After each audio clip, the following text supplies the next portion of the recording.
28 जनवरी से लेकर अगर बात करें 13 फरवरी तक देहरादून में 5 हत्याएं हुई, जिसके बाद सरकार ने फेरबदल किया और फेरबदल करने के बाद जो देहरादून की कमान है आईपीएस परमिंदर डोभाल को दी गई है।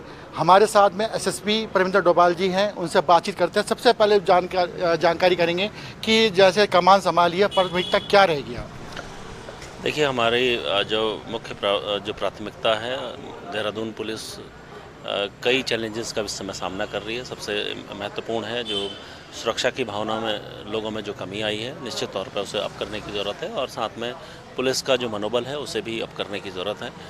इसके अतिरिक्त महिला सुरक्षा और साथ में ट्रैफिक मैनेजमेंट, ये देहरादून के लिए हमेशा से काफ़ी सेंसिटिव इशू रहा है, जिससे काफ़ी लोग इसका सरोकार रहा है।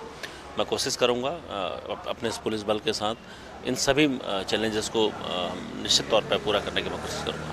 सर, अगर बात करें पिछले 17-18 दिनों में देहरादून में 5 हत्या हुई है, तो कहीं ना कहीं जो देहरादून की जनता है, दहशत का है, तो ऐसे में किस तरह से काम किया करेंगे आप? किस तरह से पुलिसिंग रहेगी?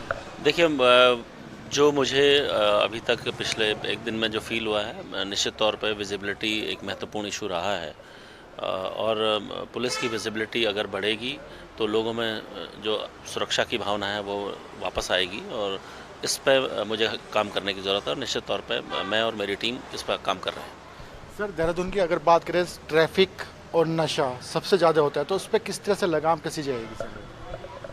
ट्रैफिक हमेशा की तरह देहरादून में काफ़ी चैलेंजिंग रहा है, क्योंकि जिस प्रकार से वाहनों का दबाव देहरादून में बढ़ा है और जो हमारा इंफ्रास्ट्रक्चर है वो अभी उतनी तेज़ी से नहीं बढ़ पाया है। निश्चित तौर पे इसमें खासकर जो हमारे स्कूल्स हैं, कॉलेजेस हैं, इंस्टीट्यूट हैं और जो हमारे फाइनेंशियल जो इंस्टीट्यूट हैं, इनमें जो इनकी टाइमिंग को के हिसाब से हमारा जो ट्रैफिक है, निश्चित उन पे कई बार दबाव आता है और रोड जाम की स्थिति रहती है और वीकेंड जो सैटरडे संडे देहरादून में काफ़ी भीड़ भाड़ का समय रहता है।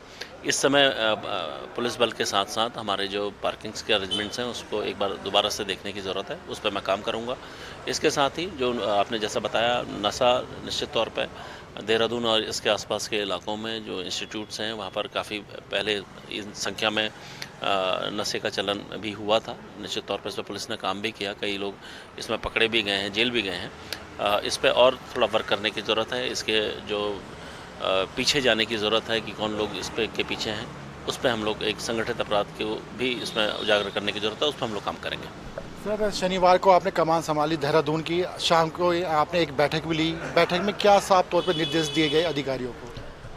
देखिए, जैसे मैंने आपको बताया कि इस समय देहरादून पुलिस जो हमारा आत्म मनोबल है उसको भी उठाने की ज़रूरत है। उनको मेरे द्वारा सभी को इसको लिए प्रोत्साहित भी किया गया है और एक चीज़ मैंने सभी को बोला है इस समय, क्योंकि जब हाई टाइम होता है निश्चित तौर पे हमें अपना 100% देना होगा।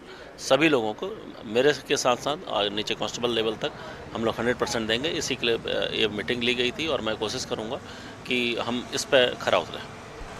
तो हमारे साथ थे देहरादून के एसएसपी परमिंदर डोभाल। उनका साफ तौर पर कहना है कि जिस तरह से लगातार पिछले दिनों से क्राइम ग्राफ बढ़ा है, तो कहीं ना कहीं जो पुलिसकर्मियों का मनोबल बढ़ाया जाएगा और जो जनता है उनको भी दिलासा दिलाया जाएगा। कैमरा पर्सन अफजाल के साथ हिमांशु चौहान, रफ्तार मीडिया, देहरादून।